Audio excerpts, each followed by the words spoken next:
The leather seats of the car felt smoother than anything Lily had ever touched. For hours, she had watched the familiar green village blur into towns, and then a city that seemed to scrape the clouds.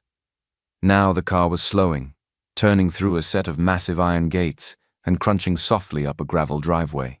Lily pressed her face against the cool glass, her breath fogging a small circle. The house wasn't a house. It was a palace, a giant stone creature with dozens of windows like watching eyes. A man in a crisp suit opened her door, his face blank and polite, and gestured for her to get out.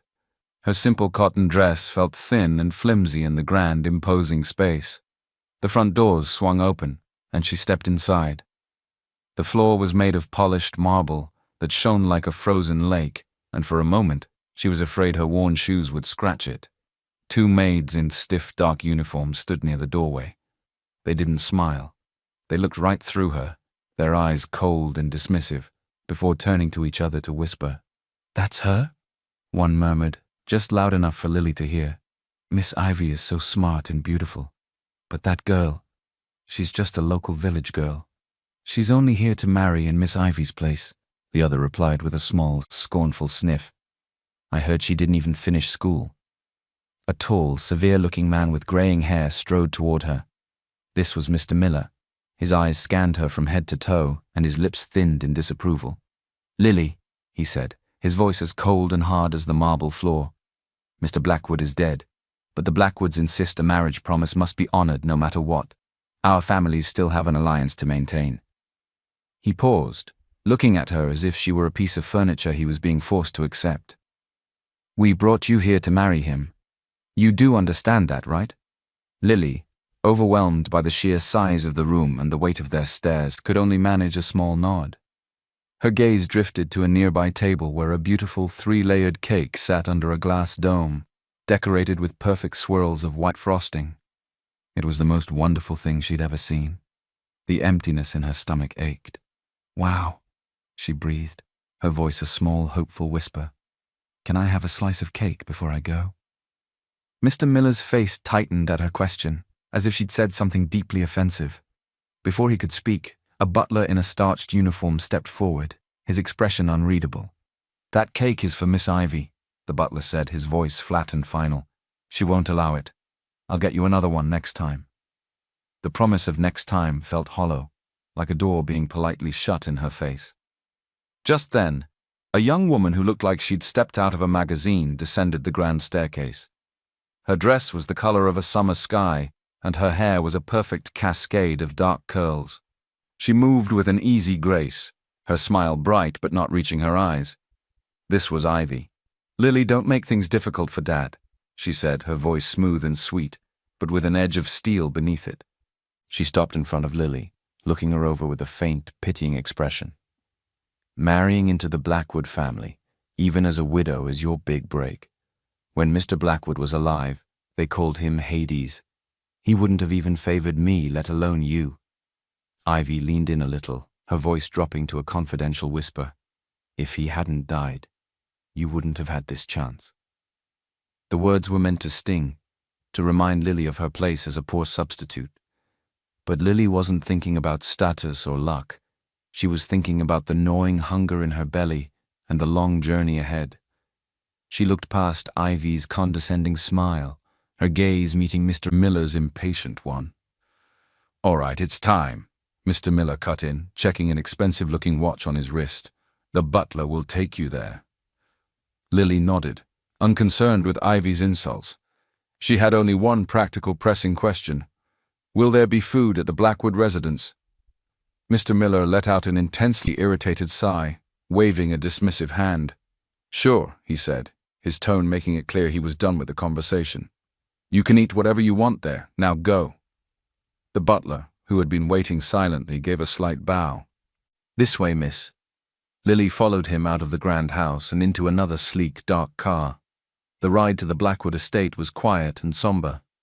The houses grew larger and were set further back from the road, hidden behind stone walls and towering trees. The Blackwood residence was the most imposing of all, a sprawling mansion of dark stone that seemed to absorb the fading daylight. The butler didn't lead her to a warm, welcoming room. Instead, he guided her through silent, echoing corridors to a vast, chilly hall. In the center of the room, surrounded by dozens of white flowers, stood a large, framed portrait of a handsome, severe-looking man. Below it was an empty space where a coffin would rest. "This is the memorial hall," the butler said, his voice a low murmur. "No dirty things in the memorial hall." He pointed to a velvet cushion placed on the floor before the portrait. "As Mr. Blackwood's widow, you will kneel here through the night. It is the first night of the vigil." With that, he turned and walked away, his footsteps echoing until they faded into silence, leaving Lily utterly alone. The minutes stretched into an hour. The hall grew colder, and the silence pressed in on her. But more than the cold or the loneliness, the hunger was a sharp, twisting pain in her stomach. Her eyes scanned the room, desperate for anything. They landed on a small table laden with offerings for the deceased. Among the flowers and candles was a woven basket filled with shiny, perfect red apples. Her stomach clenched. It felt wrong, disrespectful. But the hunger was a roaring beast inside her. She stood up, her legs stiff, and tiptoed over to the table. She looked up at the handsome face in the portrait, his painted eyes seeming to watch her. "I'm starving," she whispered, as if he could hear her. "Mind if I take an apple?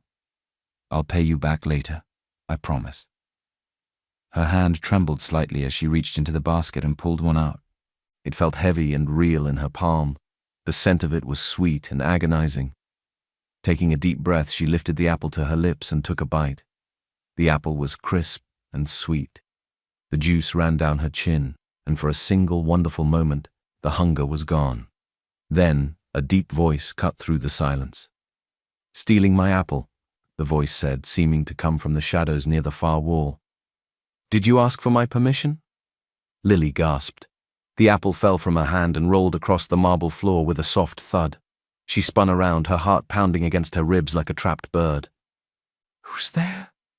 she whispered, her voice trembling. "Are you a ghost?"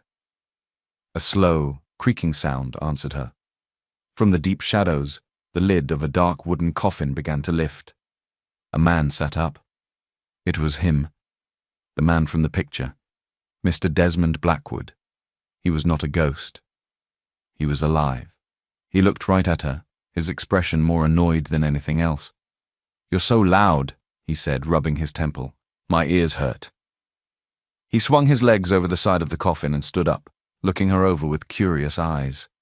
A small, strange smile touched his lips. "That's funny," he said. "You're scared of the coffin, but you're not scared of me. Don't you know they call me Hades?" Lily stared at him, her mind trying to catch up. The fear was still there, a cold knot in her stomach. But something else was there too, a strange sense of calm. This was just one more impossible thing in a day full of them. "I think the coffin is scarier than you," she said, her voice quiet but clear. She looked him right in the eye. "Besides," she added simply, "you're my husband now." A small, unexpected smile touched Desmond Blackwood's lips. He looked at her as if she were a puzzle he had never seen before. Just then, the heavy doors of the hall creaked open. A tall man in a perfectly tailored suit stepped inside. He saw Desmond standing there and froze, his eyes wide with shock. "Mr. Blackwood," he started, his voice a choked whisper. He glanced from his living boss to the small girl standing nearby. Desmond did not look away from Lily. "Taylor," he said, his voice calm and full of power. "From now on, you will call her Mrs. Blackwood." The man, Taylor, straightened up immediately. "Understood, sir," he said, his face now a mask of pure professionalism. He gave a slight nod, and then quietly left the room, closing the doors behind him. Desmond turned his full attention back to Lily. "I will kill you after you have eaten." He turned toward the door. "Sam, bring 2 slices of cake." When the cake came, it was even better than the one at the miller's house. Lily ate it slowly, as if it were the most precious thing in the world. It was the first real kindness anyone had shown her all day, and tears pricked at the corners of her eyes. "You are the kindest person I have met all day," she whispered, looking at the powerful man who had just promised to kill her. "I promise." I won't tell anyone you are still alive. I can pretend. I'll be a good clueless widow for you." He watched her, his expression unreadable. He walked over and took a heavy, dark ring with a carved symbol from his own finger. He gently took her hand and slid the ring onto her finger. It was too big, but it felt warm. "This is your wedding ring now," he said, his voice serious and deep. "It means you are the head of this family." He looked down at her, his dark eyes locking onto hers. "You are my widow now, and no one is allowed to bully you. Do you understand?" "Yes," she replied shakily. The next morning, Lily woke up in the softest bed she had ever known. A quiet maid brought her a tray with warm bread, fresh fruit, and a glass of milk. For the first time in her life, she ate until she was full without anyone watching her with angry eyes. She was just finishing when she heard loud, angry voices from the main hall. Her heart gave a little jump. She recognized them. It was the Millers. A moment later, the door to her room was thrown open. Mr. Miller stood there, his face red with fury. Behind him was Ivy, looking annoyed. "There you are!" Mr. Miller roared. He pointed a shaking finger at her.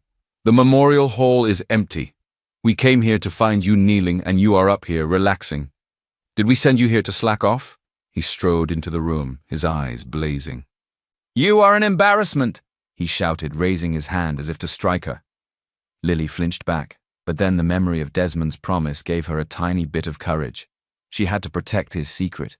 She had to protect herself. She looked at Mr. Miller, her eyes wide with a story she invented in that very second. "No," she said, her voice a soft, shaky whisper.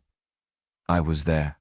I was kneeling all night." She looked down at her hands, twisting them in her lap. I must have fallen asleep." She looked up again, her eyes looking past them, as if seeing something they could not. "Mr. Blackwood," she said, her voice filled with wonder. "He came to me in a dream. He said I looked tired and cold. He carried me to this room to rest." Mr. Miller just stared at her, their mouths slightly open. They had come expecting a fight, but they did not know what to do with a ghost story. Mr. Miller's anger sputtered out, replaced by confusion. He stared at her, unsure if she was lying or had lost her mind. He was looking for a reason to be angry, and the dream story had slipped through his fingers. Then his eyes landed on the fruit bowl by her bed. Lily, still feeling the ache of hunger, reached out and took an apple. That was all he needed. "See?" he shouted, his voice booming in the quiet room. "Always eating, stealing the offerings from a dead man. Have you no shame?" But Ivy wasn't looking at the apple.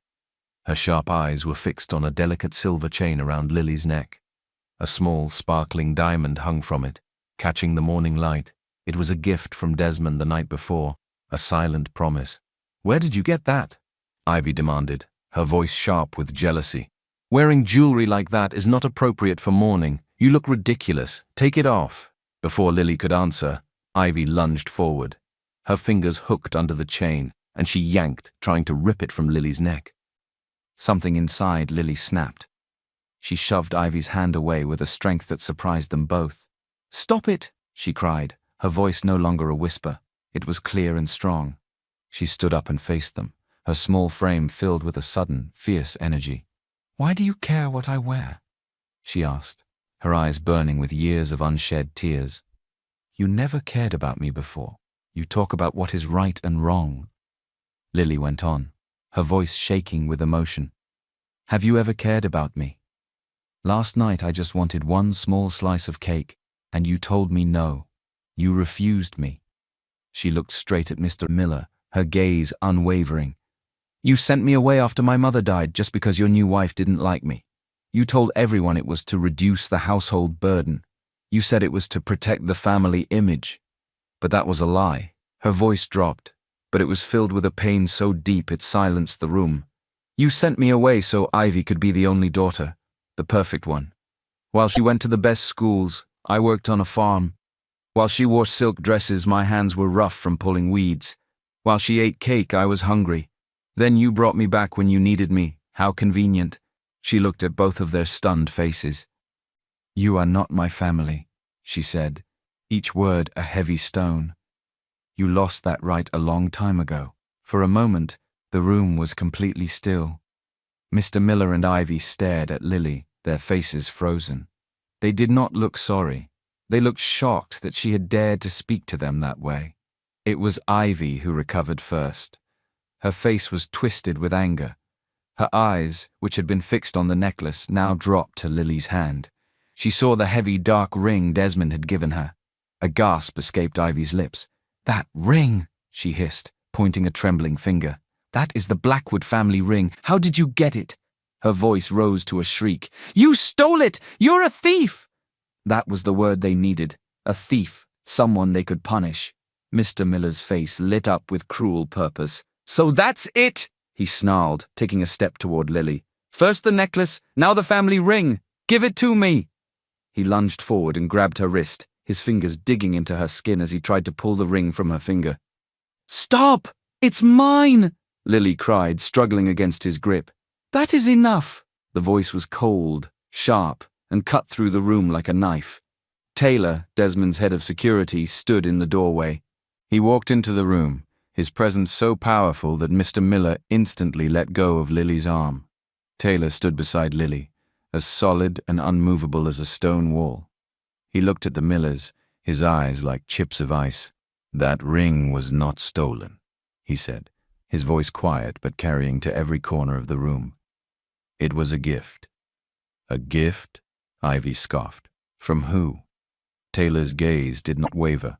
"It was a gift from Mr. Blackwood to his wife." He let the words hang in the air for a moment before he delivered the final crushing blow. "With that ring," Taylor continued, his voice perfectly even, "Mrs. Blackwood now holds the rights to the entire Blackwood family fortune." The color drained from Mr. Miller's face. Ivy stared, her mouth hanging open in disbelief. The poor, simple girl they had come to bully was now one of the richest women in the country. The power in the room had shifted completely. Taylor nodded to two guards who had appeared silently behind him. "Show them out," he commanded.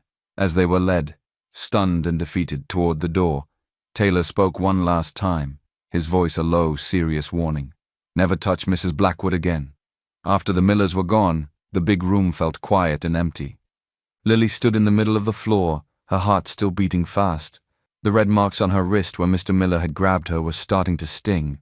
The door opened softly, and Desmond Blackwood walked in. He had heard everything. He looked at her, not with pity, but with a strange softness in his dark eyes. He saw the marks on her skin, and his jaw tightened. Without a word, he picked up the phone on a nearby table. "Send Dr. Evans here. Now." The doctor was a kind older man with gentle hands. He checked Lily's arms and looked into her eyes. He listened to her breathing. He did not ask many questions, but he watched her carefully. When he was done, he spoke to Desmond in a low, serious voice. "She is very thin," the doctor said. "She has not been eating enough food for a very long time. This is called severe malnutrition." After the doctor left, Desmond turned to Lily. The anger in his eyes was gone, replaced by a deep sadness. He sat down in a chair near her and looked at her with kind eyes. "Lily," he said, his voice soft, "tell me everything." It was the first time anyone had asked her to tell her story. It was the first time she felt safe enough to cry. Tears started to fall down her face as she spoke. "They never gave me enough to eat," she whispered. "They made me work in the house and the garden. Even when I was small, they said school was a waste of money for a girl like me." She took a shaky breath. "When I got older, they sent me away, to a small village, to live with people I did not know. They said I was a burden to the family." Her voice broke. "I was always so hungry." Desmond listened to every word. His hands slowly clenched into tight fists. A cold, hard look came into his eyes. It was the look of a man who was used to getting what he wanted. When she finished, he stood up and walked over to her. He gently wiped a tear from her cheek with his thumb. "The Millers," he said, his voice low and dangerous, like the growl of a wolf. "They will pay for this, I promise you." Lily didn't see Desmond for the rest of the day, but she felt his promise everywhere. It started with the food. A quiet maid brought her a warm, fluffy roll with butter that melted on her tongue. An hour later, another maid appeared with a small bowl of hot chicken soup. Lily ate slowly, her eyes wide, half expecting someone to come and snatch it away. But no one did. As she ate, she remembered being in the village. She remembered standing outside in the cold, watching the family she lived with eat a hot dinner through the window. Her meal that night had been a hard, stale piece of bread. The memory made her hands shake a little, and she held the warm soup bowl tighter. Later, she found a huge room filled with books. She couldn't read most of the words, but she loved the ones with pictures. She was tracing the image of a bright red bird when Desmond walked in. He didn't speak. He just stood by the door and watched her. After a moment, he turned to a passing maid. "Bring Mrs. Blackwood some hot chocolate and some cookies." When the snack arrived on a small silver tray, Lily looked up at him. Everyone in the world was afraid of this man. They called him Hades, a king of a dark, scary place. But he wasn't dark or scary to her. He was the only person in her whole life who had made sure she had enough to eat. A small, warm feeling spread through her chest. It was a feeling she had never known before. Meanwhile, in an office across the city, Mr. Miller shouted into his phone. A big business deal had just fallen apart for no reason. At the same time, Ivy was crying because her credit card had been declined at her favorite store. They did not know it yet, but Desmond Blackwood's quiet promise was already coming true. The man they thought was dead was already haunting them. The next day, Desmond found Lily sitting by a large window, watching a small bird hop across the lawn. The house was full of amazing things, but she liked the simple things best. The birds, the flowers, and the feeling of the sun on her face. Desmond stood beside her for a moment, following her gaze. "When is your birthday, Lily?" he asked, his voice quiet so he would not startle her. She looked down at her hands, a little shy. "It was yesterday," she said softly. Desmond did not say anything. He just turned and walked away. Lily thought he was angry, and a little bit of the safe, warm feeling in her chest went cold. But a few minutes later, a maid walked in carrying a small, beautiful cake on a silver plate. It had white frosting and a single perfect strawberry on top. She placed it on the table in front of Lily. Lily stared at it. Her eyes filled with tears that she quickly tried to blink away. She looked up and saw Desmond standing in the doorway, watching her. I've never had a birthday cake before," she whispered, her voice filled with emotion. "Thank you. This really means a lot to me." A look of deep sadness crossed Desmond's face. The hard lines around his eyes seemed to soften. He walked over to her and knelt so he was at her level. "Lily," he said, his voice softer than she had ever heard it. "From now on, you will have a cake every year." He looked at her and made a new promise. "And we will find every delicious food in the world, and you will try them all." A few nights later, Desmond came to Lily's room. He was holding a simple, dark mask in his hand. "We are going out," he said. "No one will know who we are." He took her to a restaurant that sparkled with 1,000 tiny lights, and the glasses were so thin they looked like they would break if you breathed on them. Everyone in the room was dressed in expensive clothes and spoke in low, important voices. It was a place for the richest people in the city. Lily felt a little scared. She and Desmond sat at a small table in a quiet corner. A waiter brought them a plate of tiny, delicious cakes. She was just taking a bite when a sharp voice cut through the air. Well, look what we have here." A young woman with bright red lipstick and a mean smile stood by their table. She looked Lily up and down, her eyes full of scorn. "You're that girl from the village, aren't you? Ivy told me all about you." She then looked at Desmond, her eyes full of nasty amusement. "And who is this? Your new boy toy? Spending the Blackwood money already?" Lily's face grew hot with shame. The woman, whose name was Michelle, leaned in closer. "The Millers all say you are a jinx. That is why you were kept far away," she whispered, her voice like poison. "A bad luck charm." Something inside Lily, something that had been asleep for a very long time, woke up. She thought of all the hungry nights. She thought of the cold words and the hard hands. She thought of her stolen childhood. She stood up. Slap. The sound was loud in the quiet restaurant. Everyone turned to look. Michelle stood there, her hand on her bright red cheek, her mouth open in shock. Lily stood tall, her hands still tingling. She was not scared anymore. She was angry. From behind his mask, Desmond's eyes were smiling. He leaned toward her and spoke in a low voice that only she could hear. "Good," he said. "It's about time you fought back." Michelle ran from the restaurant, her face red and her eyes full of angry tears. The first thing she did was call Ivy. "Your little village girl just slapped me," she shrieked into the phone. "In front of everyone.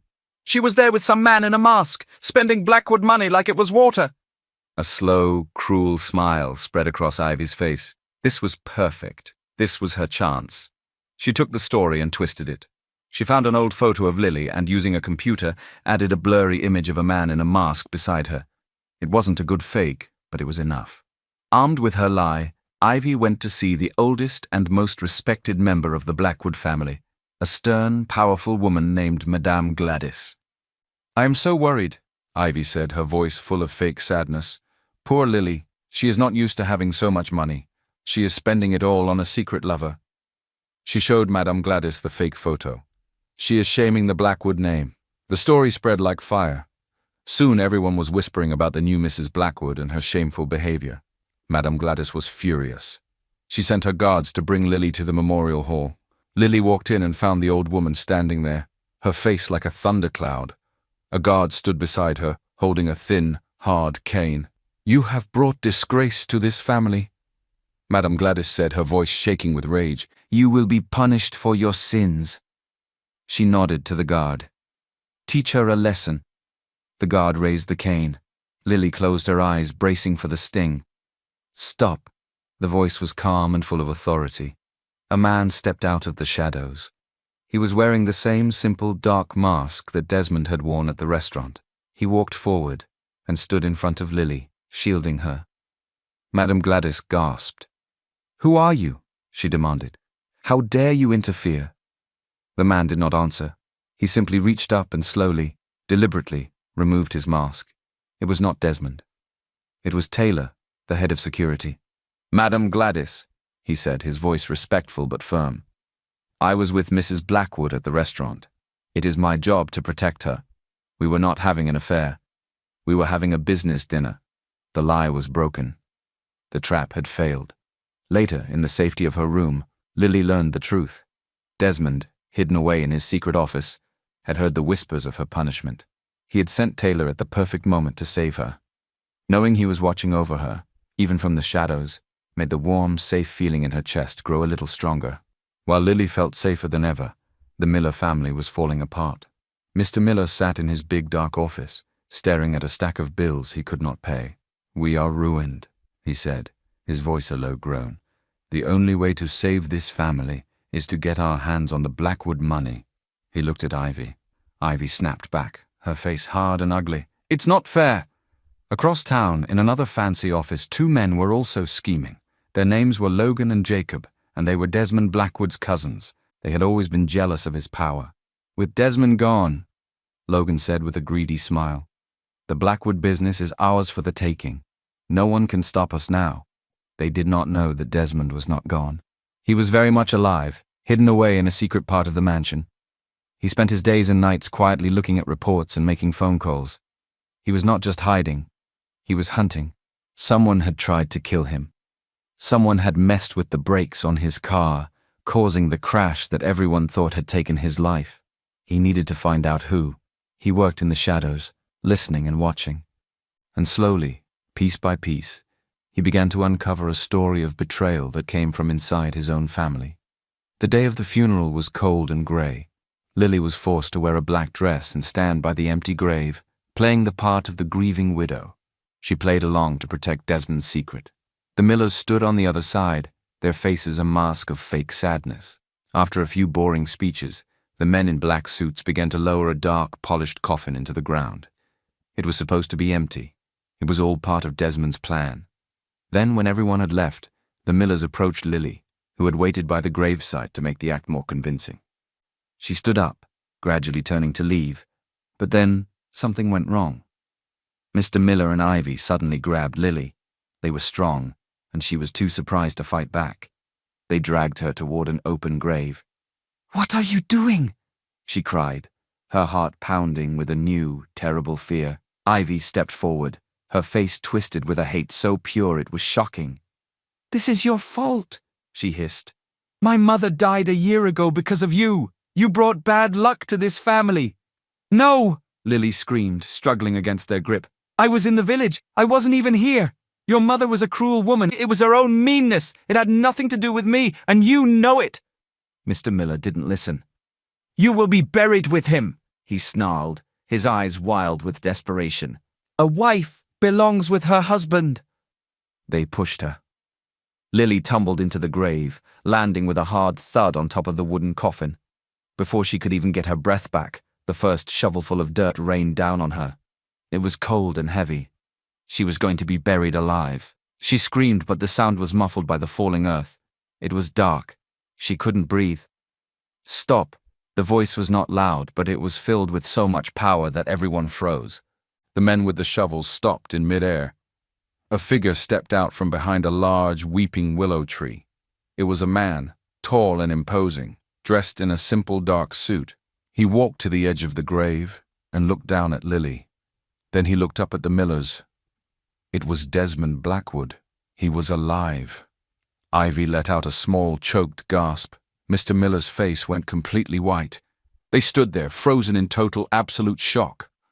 Desmond looked down at the Millers, and the cold fury in his eyes made them shrink back. He reached a hand down into the grave.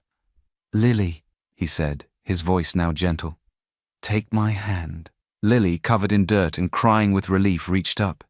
His grip was strong and sure as he pulled her out of the grave and onto the solid ground beside him. He kept his arm around her, holding her steady. Then he turned his icy gaze back to the Millers.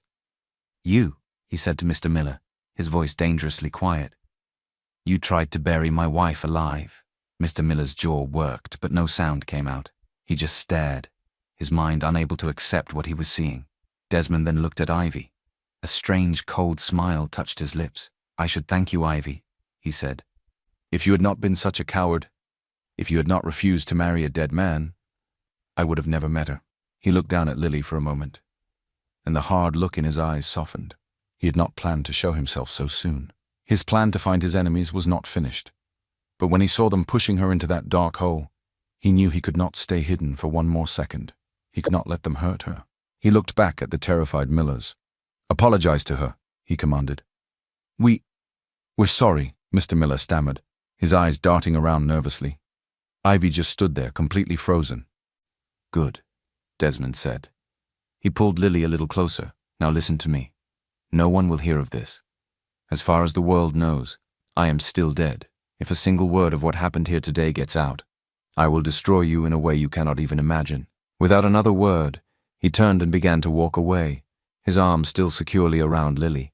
He led her away from the open grave and the shocked faces of the Millers, who were left standing there, stunned and silent, in the cold grey light of the cemetery. Back in their cold, quiet mansion, the Millers were buzzing with a new frantic energy. Desmond Blackwood was alive. This changed everything. "The deal is back on. We need to get on Mr. Blackwood's good side," Mr. Miller said with a greedy light in his eyes. "Ivy, you will marry him. That is the only way our company will not be ruined. We will be saved." "But he has Lily. He even defended her," Ivy reminded him, her voice sharp with jealousy. "Lily is a nobody," Mr. Miller sneered. "A girl from a village with no power.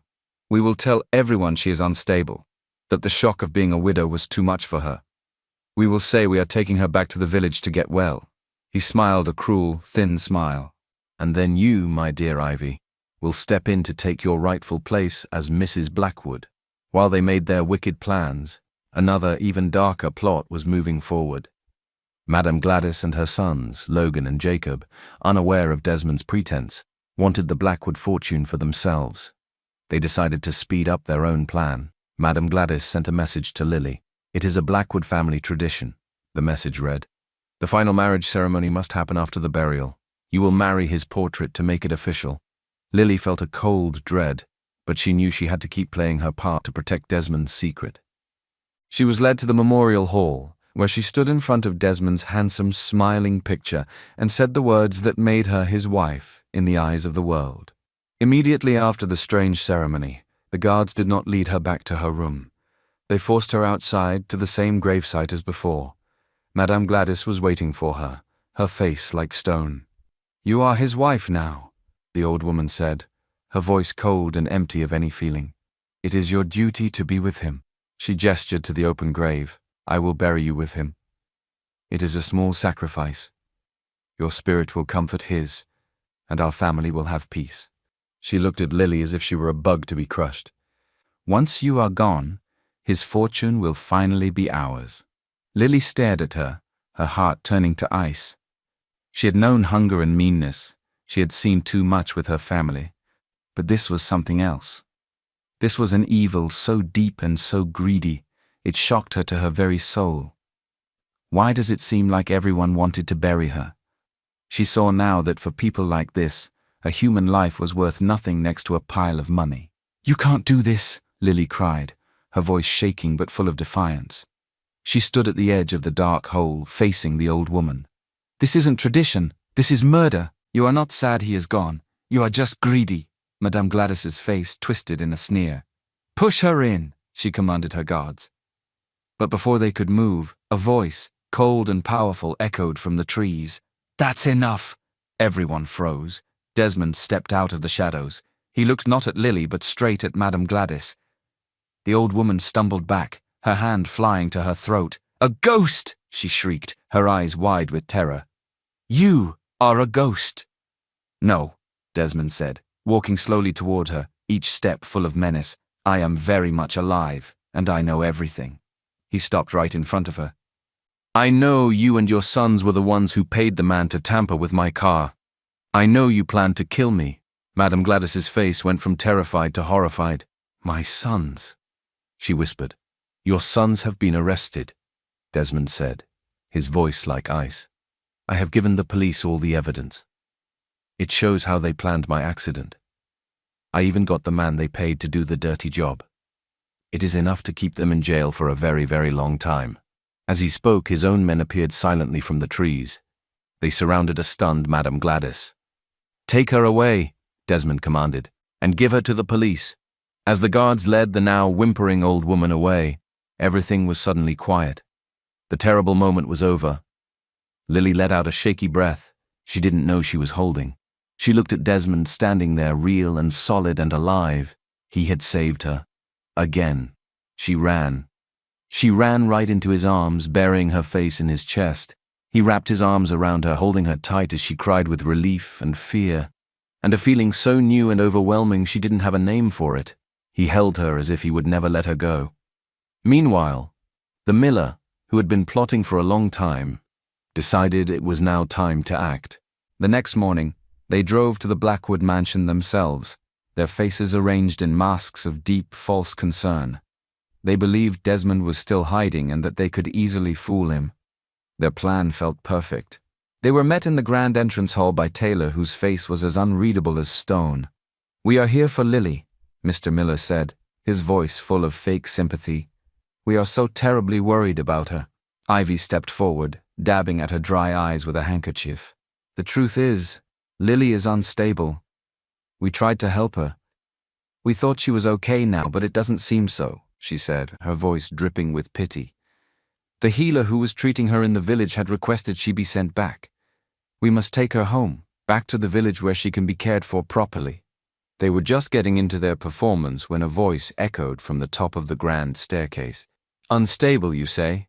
They all looked up. Desmond Blackwood stood there, not in the shadows, but in the full morning light. He was dressed in a sharp, dark suit, looking more powerful and alive than they could ever have imagined. He walked slowly down the stairs, his eyes never leaving their faces. The Millers froze, their lies dying on their lips. "You've come to take her home," Desmond continued, his voice dangerously calm as he reached the bottom step. "Or have you come because you are ruined? And you think you can trade one daughter for another like she is a piece of property?" Mr. Miller opened his mouth, but no words came out. "You speak of her well-being," Desmond said, his voice growing harder with every word. "But you are the ones who starved her. You are the ones who denied her an education. You are the ones who threw her away when she was a small, lonely child."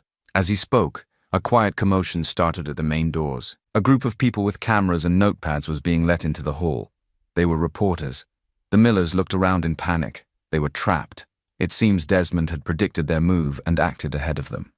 Desmond walked over to a doorway and gently led Lily out to stand by his side. He put a protective arm around her. He then turned to the reporters. "Let me make this clear," he said, his voice ringing with authority. "I, Desmond Blackwood, am alive." A wave of gasps and flashing cameras filled the hall. "And this woman," he said, pulling Lily a little closer, "is my wife, Lily Blackwood. She is the lady of this house." He then looked directly at the Millers, his eyes burning with a cold fire. The Miller family will have no further contact with us. Any threat or insult directed at my wife will be considered a threat against me." Humiliated and exposed, the Millers were silently escorted out, their last desperate plan in ruins. The news that Desmond Blackwood was alive and that Lily was his treasured wife was in every newspaper the next day. He took back full control of his company, stronger than ever. Life changed for Lily in 1,000 wonderful ways. Desmond hired a chef who made her anything she wanted, whenever she wanted. He opened a bank account for her and taught her how to use a debit card. Most importantly, he hired a kind tutor to teach her all the things she had missed in school, and he enrolled her in the best university. One night, they lay on a blanket in the garden, looking up at the stars. "That one is the North Star," he said, pointing. She rested her head on his shoulder, feeling warm and safe. He would tease her about her love for sweets, and she would tease him about his serious face. It was a light, happy time, full of quiet affection. But the world was still full of people like Ivy. At a fancy business dinner, a young woman named Jackie Gray cornered Lily in the restroom. Jackie had always wanted Desmond for herself, and she was filled with jealousy. "You're just a village girl," Jackie sneered. "You don't belong here." She grabbed Lily's arm, her nails digging in. "He'll get tired of you." Suddenly the door swung open. Desmond stood there, his face like a thundercloud. He walked straight to Lily's side, ignoring Jackie completely. "Are you all right?" he asked gently. When Lily nodded, he turned to Jackie, his eyes cold. "My wife is worth more than your entire family," he said. He then looked at her father across the room. "And our business deal is finished." Jackie's face went pale with panic. "No, please." Lily, feeling a new spark of confidence, stepped forward. "Well," she said, rubbing her arm with a playful frown, "my arm is very sore. I think 5 million should be enough to help me feel better." Terrified of losing the deal, Jackie's father quickly agreed. As they walked away, leaving a stunned and humiliated Jackie behind, Lily looked up at Desmond. For the first time in her life, she knew what it felt like to have someone stand up for you, to have someone choose you, always. A warm, happy smile spread across her face, and she squeezed his hand. With his enemies dealt with, Desmond stepped back into the light. The world was told the truth. The car crash had been an assassination attempt, and he had faked his death to uncover the traitors. He returned to his rightful place as the CEO of the Blackwood Group, his power and reputation stronger than ever. While Desmond was busy reclaiming his empire, a fancy invitation arrived at the mansion. It was from the Millers. They were throwing a birthday party for Lily. "We want to apologize," the card read. "We want a chance to be a real family." Lily's first thought was to throw it away. She knew their cruelty. She had a new life now, a safe life with Desmond, but a tiny, foolish part of her heart, a part that still remembered being a little girl who just wanted a family, felt a flicker of hope. What if they had changed? What if seeing Desmond alive had truly scared them into being better people? I think I should go," she told Desmond, her voice small. "Just to see. It will be the last time." Desmond's eyes were full of doubt, but he saw the hope in hers. "All right," he said, taking her hand. "But if they hurt you, Lily, there will be no more chances." When Lily arrived, the Miller house was filled with Ivy's friends. The smiles they gave her were thin and brittle, like glass. Ivy came forward, holding 2 glasses of champagne. "I'm so glad you came," Ivy said, her voice dripping with fake sweetness. She raised her glass. "To my sister, who managed to marry the richest man in the city. You played your part so well." "It wasn't a part," Lily said quietly. Ivy's smile vanished. "Of course it was," she sneered, her voice turning ugly. "You're just a greedy little thing from a village. You only wanted his money." She took a step closer. "You disgust me." Slap. Ivy's hand struck Lily's cheek, the sound sharp and shocking. The old Lily would have cried, but this Lily was different. She looked Ivy straight in the eye, her own hand still by her side. "I am not the one who was disgusted," Lily said, her voice low and steady. "You were. You were so disgusted by the thought of marrying a dead man that you threw me away to take your place. You ran from the duty I accepted." Ivy's friends gasped and began to whisper, siding with their friend. "How dare she talk to Ivy like that? one of them said loudly. Ivy, seeing she was losing control, quickly changed her plan. She grabbed Lily's arm. "You're right," she said, her voice suddenly soft again. "Let's go somewhere quiet to talk." She led Lily through the house and out a back door, toward a dark, run-down shed at the edge of the property. "I have a surprise for you in here," Ivy said. She opened the shed door and gave Lily a hard shove, sending her stumbling into the darkness. From inside came a low, terrifying growl. "That's the groundskeeper's dog," Ivy said, her voice a cruel laugh from the other side of the door. "He's famously aggressive and very, very hungry." Lily heard the heavy sound of a metal bolt sliding into place. She was locked in. The growling in the darkness grew louder. The shed was pitch black and smelled of damp earth and old hay. The growl came again, low and close. Lily's heart beat like a drum against her ribs. She couldn't see the dog, but she could feel its presence in the dark, a heavy, dangerous shadow. She backed away until her shoulders hit the rough wooden wall of the shed. She sank to the floor, making herself small. The old Lily would have screamed and cried, but she was not the old Lily anymore. "Hello?" she whispered into the darkness, her voice surprisingly steady. "I'm not going to hurt you." The growling stopped, replaced by the sound of a heavy body shifting in the hay. She heard a soft woof of air, the sound of a curious sniff. "You're probably just scared," Lily continued, her voice gentle and calm. "I know what that's like, to be locked in a dark place all alone." She sat perfectly still, letting the silence stretch. She didn't try to move. She didn't try to fight. She just waited, offering nothing but peace. After a long moment, she felt a wet nose gently nudge her outstretched hand. Outside, Ivy and her friends were laughing, sipping champagne. Suddenly, a powerful voice roared from the backyard, a sound that cut through their party like a thunderclap. Then came a splintering crash as the shed's heavy, bolted door was kicked off its hinges. Desmond stood in the doorway, his face a mask of cold fury. He burst in, ready to fight a monster, but stopped dead. In the dim light from the house, he saw Lily sitting on the floor. Curled up beside her, with its massive head resting peacefully in her lap, was the most feared dog in the neighborhood. Lily was gently stroking its ears. Without a word, he helped her to her feet and led her back to the party.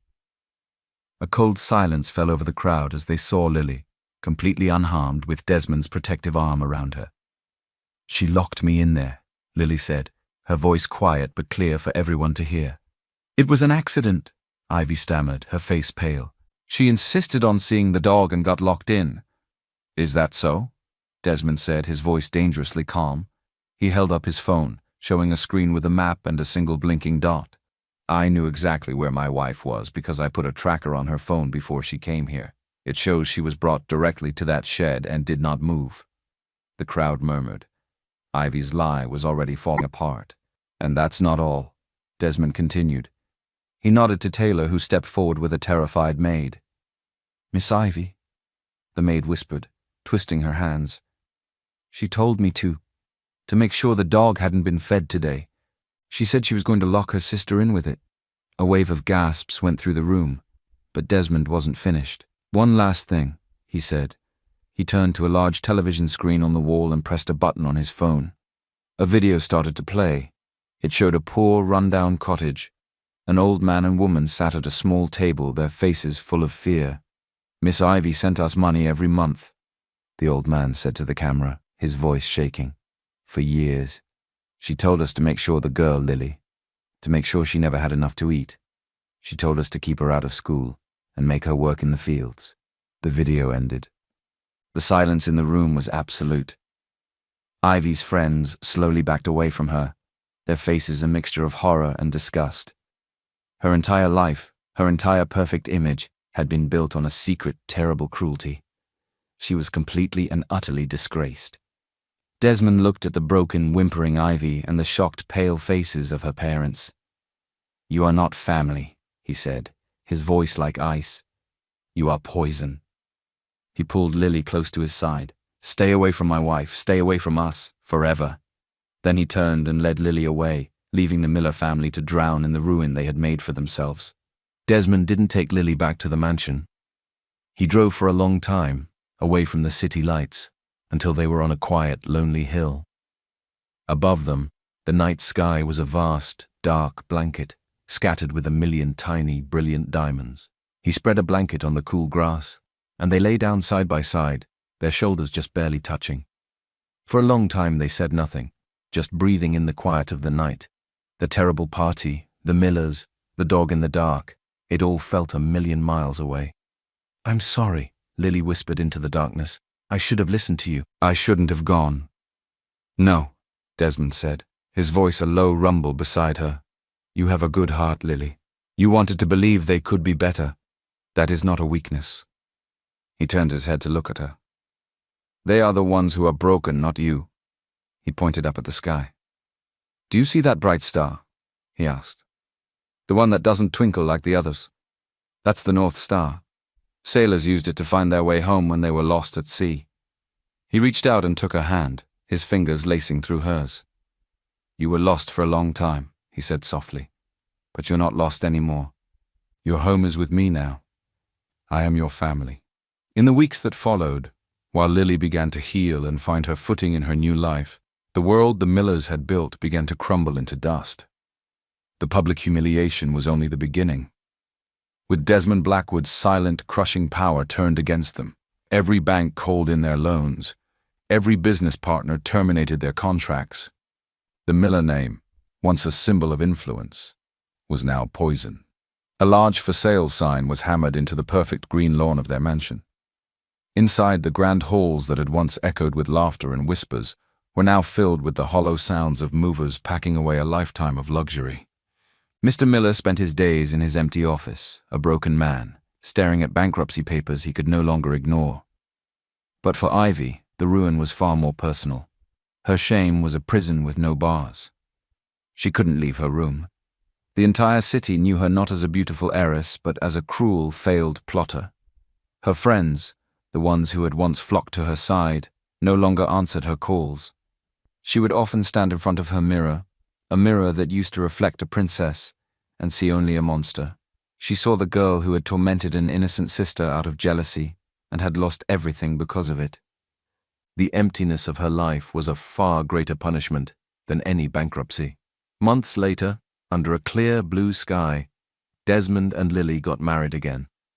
This time, it wasn't in a cold, empty hall with a portrait. It was in a beautiful garden filled with white flowers and warm sunshine, surrounded by people who genuinely cared for them.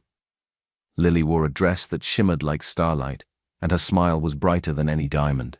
She walked down the aisle not as a timid girl from a village, but as a confident woman who knew her own worth. The staff at the mansion who had once whispered about her now looked at her with open admiration. Desmond's business partners, who had heard the stories, were impressed by her quiet grace and sharp mind. That night, after the last guest had gone, they found themselves back on that same hill, under the same sky full of stars. "Do you remember what you told me?" Lily asked, leaning her head against his shoulder. "That day in the memorial hall? You said you had to silence me." He smiled, a real warm smile that reached his eyes. "And you asked for a piece of cake." He turned to her, his expression serious now, his love for her shining in his eyes. "I will spend the rest of my life giving you anything you want, Lily. I will always protect you. I will always choose you. And I will always be your home," she promised, her voice full of a strength she never knew she had. She was no longer the rejected girl, the substitute, the forgotten child. She was Lily Blackwood, a cherished wife, a strong woman who had walked through the darkest of shadows and found her way to the stars. Her dignity, which had been stolen from her so long ago, was finally, fully and forever restored.